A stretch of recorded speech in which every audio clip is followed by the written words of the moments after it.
Okay. All right. Tell us about the beginnings of when you started racing sports You mean cars. how I got interested in sports cars? And your connection with Watkins Glen. Well, I was in New York City, and I was staying at the Lexington Hotel, and I walked out of the Lexington Hotel, and there was an MGTB parked in front of the hotel. It looked so interesting, and I waited till the owner came up, and I said, I'd like to buy it. So he said, okay. So I said, how much do you want? He said, $1,500. So I wired home. I got $1,500, and I bought the car and drove it back to Buffalo.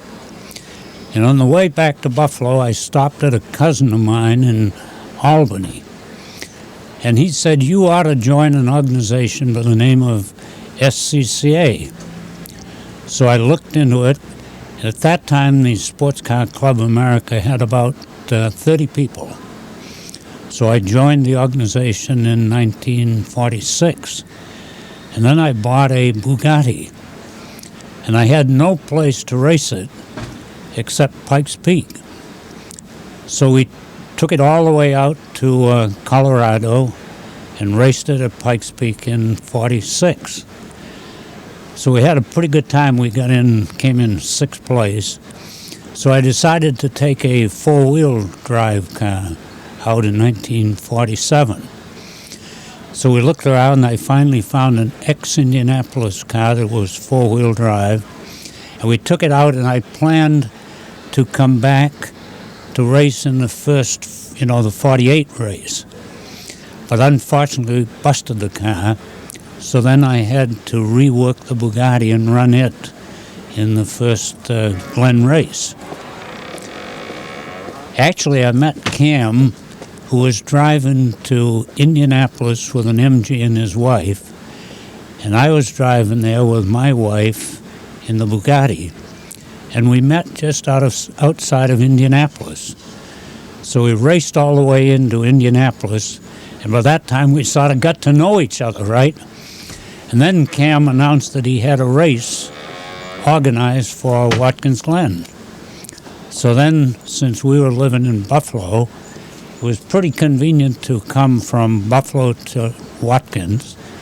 And so all the summer before the race, we came down and sort of worked on the organization part of it.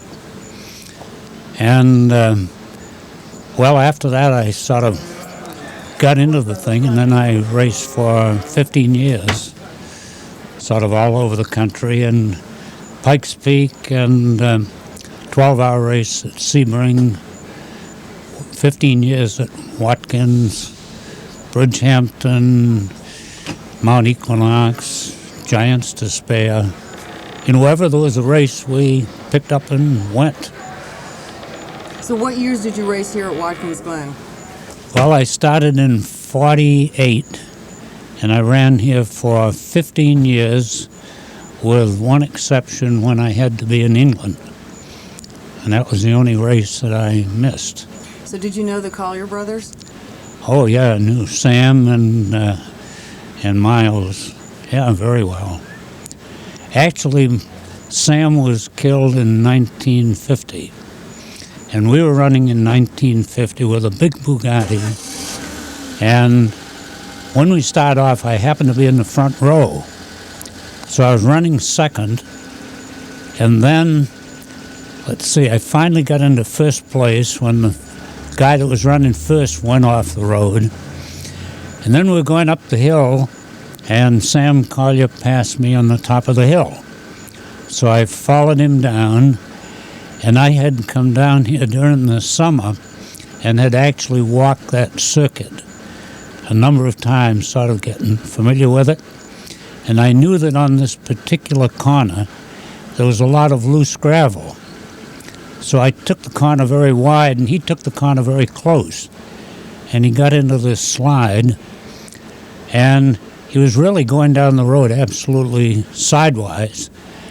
And I remember there was so much so many rocks, so much dirt. It was like a sheet. I could hardly see what was going on.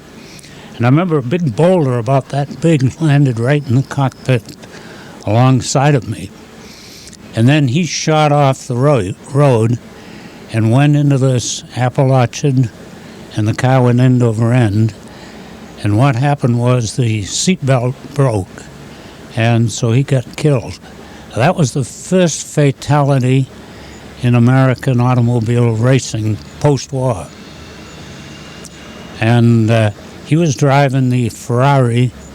Actually, it was the first Ferrari that had come to this country, and it was owned by Briggs Cunningham. So after he went off the race, and I was back in first place. And then about 2 laps later, I managed to lose it on that corner near Seneca Lodge. So I spun out, and the car wound up in the ditch upside down. Then the damn thing caught on fire. And I was underneath this thing, and I could see it was on fire. I had a seatbelt on, but I couldn't remember which way to open it. You know, I was getting kind of panicky, and I kept trying to open it that way. And I finally remember saying to myself, you know, you're going to have to look at that thing and see how the hell to open it, right? So I finally looked down and found I had to open it the other way. So I ripped it open and fell down into a big mud puddle in the bottom of the ditch and sort of crawled out and walked back to the finish line. So that was the second time that I had rolled over. Isn't there a place called Milliken's Corner? Well, that was the first race, and I rolled over there too. And so now it's been dubbed Milliken's Corner? Yeah, but really the most serious accident was the one that I just described. Yeah. Well, the first race, you know, most of us hadn't done much racing, and we were really out to, you know, do the best we could, right? And I had a car with a fairly small engine, 2-liter. But I managed to get up into fourth place, and coming down Big Bend, you know, down the hill, I managed to pass Haig Kasayan, who had a supercharged MG. I just barely squeaked by him when the corner came up, and of course I got into it much too fast, so the car spun around and went into the hay backward and rolled over. So I scrambled out as fast as I could, and I was kind of dazed. And when I stood up, the guy that I had passed saw the accident and jammed his brakes on. He came sliding up, and he stopped about there, and I was standing here. And I thought, you know, that was much more hazardous than rolling over, right? You know, if I'd have got out from under the car and then I got run over, that would have been sort of embarrassing, to say the least. Yeah. How competitive were all of you in those days?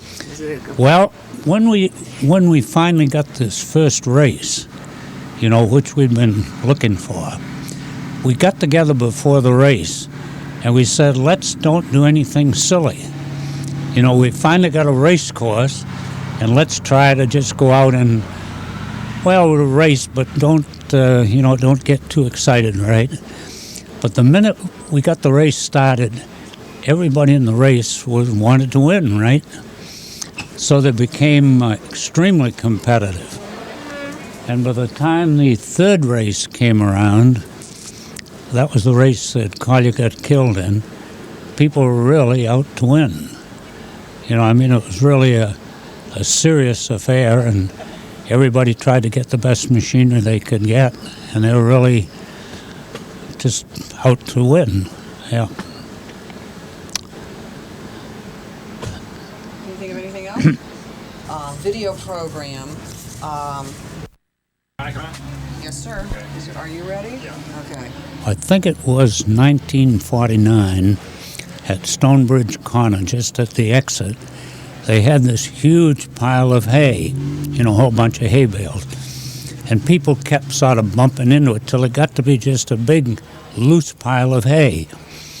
So one guy came around, and he lost it, and he went into the hay, and he completely disappeared. And then the next thing he knew was all sort of automatic. He came out again, and he came out, and he went right back into the race. So after the race, we said to him, what was it like in there? He said, God, it was dark. But you know, it was one thing after another like that. I remember in the first race, on one of the corners, it appeared to be no people standing. And I sort of lost it. I ran off the road, through a ditch, and up onto an embankment. And then I managed to get the car down, through across the ditch and back in the race. And I thought, God, I hope nobody saw that one, right? At the next annual meeting of the Sports Car Club, some joker had taken a complete film of the thing and showed it at the banquet. So, you know, it was just one sort of amusing thing after another. You know where that film is, would you? No, I wouldn't. I remember another incident where I lost it down. I was just coming back onto the main street, and I lost it, and the car spun around, and the rear wheel hit a telephone pole set in concrete. And it hit really hard. Oh, Milliken. Hi, buddy. Hi. It hit really hard, and I thought, God, I must have got about 5G sidewise. And somebody was up in the hotel, and they were photographing the whole thing from above. And again, at the annual banquet, they had this movie, and you know, people are pretty elastic. And I hadn't realized it because the seatbelt kept me in the car, but I stretched out about 2.5 feet and then snapped back into the car. And never even knew it, except that I had the impression that I'd really hit, you know, pretty hard, right? Well, let's see, of course, we had a lot of fun with Cam. You know, do you know Cam very well? No, I would like to meet him and interview him. Well, he's a tremendous character. And, Let's wait a second. Because he's here tonight, right? yeah, Cam is Hoping here. to get an opportunity. Yeah. Well, the classic story about Cam was, Are you rolling? Yeah.